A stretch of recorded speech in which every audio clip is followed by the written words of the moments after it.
sociopolitiques ayant pour but de ramener l'ordre en RDC par une classe politique qualitative qui passerait par les truchements d'un engagement sans faille de la nouvelle génération, porteuse des valeurs républicaines, des valeurs nationales, pour pouvoir arriver à l'idéal pour lequel nous nous battons, c'est la Renaissance. Et la Renaissance, ce n'est pas un concept creux, la Renaissance, c'est justement cette cassure que nous voulons avec les anciennes méthodes, les anciennes pratiques qui ont mis les pays en difficulté, qui ont détérioré même le fonctionnement institutionnel. Et par voie des conséquences, nous avons aujourd'hui une administration en totale banqueroute. C'est pourquoi nous avons mis sur pied ces mouvements sociopolitiques populaires dénommés Renaissance, dont je suis le porteur. Et avec le temps, nous aurons justement à vulgariser les idées, à vulgariser nos valeurs, pour que même après notre existence, que la génération qui viendra après nous porte avec conviction, avec assurance, et même au prix du sacrifice suprême, les valeurs du mouvement Renaissance. Voilà.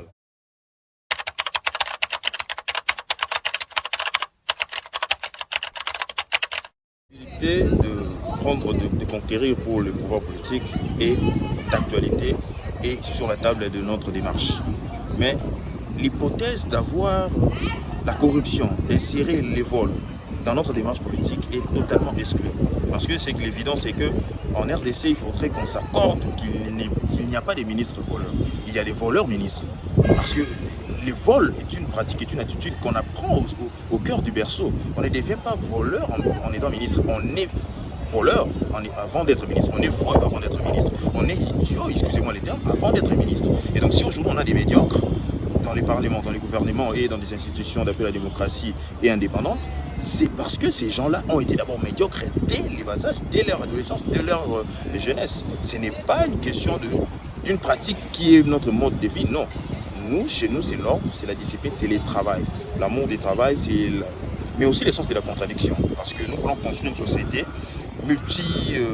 multicolore, une société arc-en-ciel. Parce que la RDC est cette nation avec plus ou moins 450 tribus, ethnies. Et donc, il n'y a point besoin de faire la prééminence des régions, des tribus, encore moins des idées totalement personnelles. Non, on veut construire avec des idées puisées dans les tréfonds, dans les terroirs congolais. Voilà donc notre démarche politique.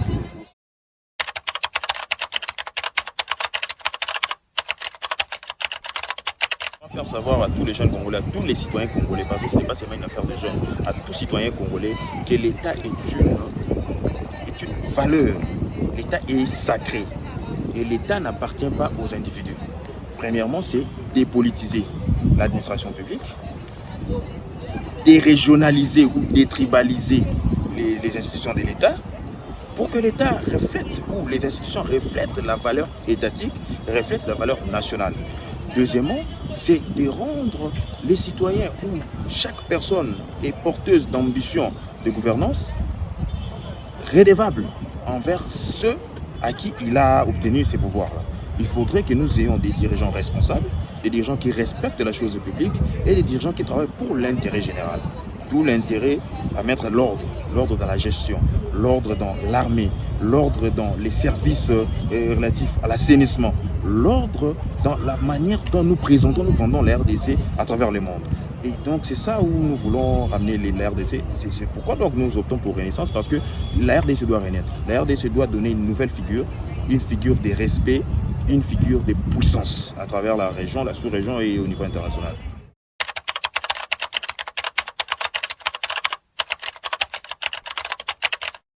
Il n'y aura pas de mots débauchage chez nous. Il y aura des coalitions, il y aura des coopérations, il y aura des forces d'union.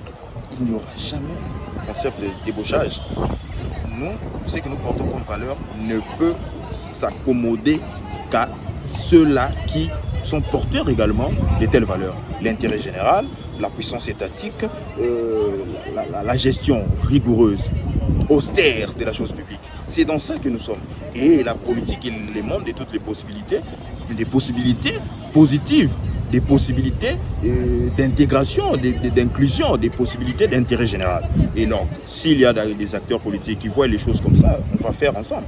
Au cas contraire, ceux qui sont ennemis de la République, leur placer soit en prison, soit une sorte de stracisation, parce qu'on ne peut pas laisser la place aux voyous continuer à détruire les pays. Non, non.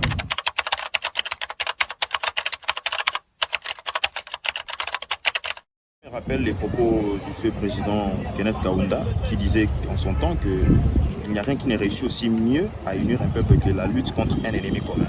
La RDC est agressée par les Rwandais depuis plus de 30 ans et la RDC est exploitée depuis 1885. La RDC est un espace commercial des puissances étrangères. Et si aujourd'hui les peuples doivent prendre conscience pour remettre la RDC sur les rails, réhabiliter la souveraineté de la RDC, je ne vois aucun inconvénient dans la démarche. Si le président Fayulu a adopté les concepts camp de la patrie, il sait dans quoi il s'est mêlé maintenant là. Les camp de la patrie ne veut pas dire union sacrée. Et encore, il faut souligner que être du côté de l'AFC, ça vraiment c'est plus grave que celui qui dit qu'il est du camp de la patrie. Et encore que les porteurs de ces camps qui est de l'autre côté, c'est un ancien président de la centrale électorale et un ancien chef de l'État. C'est vraiment des choses qu'on ne peut pas concevoir et digérer au XXIe siècle. Ceux qui considèrent que la Constitution est la loi suprême doivent se soumettre aux valeurs démocratiques, aux valeurs républicaines. Les armes ne pourront pas être les moyens par lesquels on obtiendra les pouvoirs en RDC. En tout cas, c'est les points sur lesquels on doit s'accorder. Et si le président Fayulu dit qu'il est du camp de la patrie, il doit encore en exploiter et donner les définitions concrètes. Je ne suis pas analyste politique, encore moins les porte-parole de Fayulu, mais en tant que citoyen, je pense qu'il s'est rendu compte avec le temps, peut-être qu'il s'était trompé. Et il y a en droit ce qu'on appelle les dôles. Vous pouvez signer un acte tout en étant un peu sous l'effet de la supercherie, des artifices. Alors, surtout qu'en politique congolaise, la malhonnêteté est un levier du fonctionnement du système politique congolais. Et ces gens qui ont signé avec lui doivent aussi se prononcer sur les retraits de Fayulu, pourquoi Fayulu s'est retiré. Et Fayulu s'est retiré, il a choisi les camps de la patrie. Et ceux avec lesquels il a signé l'acte doivent aussi se prononcer pour dire que soit Fayulu est malhonnête, soit Fayulu n'est pas constant. Et donc je leur laisse la primeur de nous dire ce qui s'est passé réellement. Je ne suis pas, malheureusement, je ne suis pas leur porte-parole.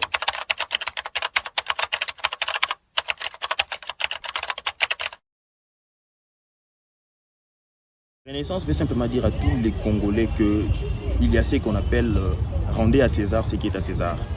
Les affaires de l'État sont relativement liées à César, c'est-à-dire que c'est une affaire humaine.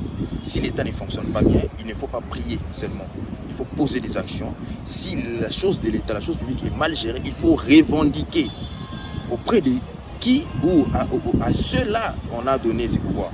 Si l'État est mal géré, il faut mener des campagnes, des contre-campagnes, il faut signer des pétitions contre les incompétents, contre les médiocres, contre les voyous qui gèrent la chose publique.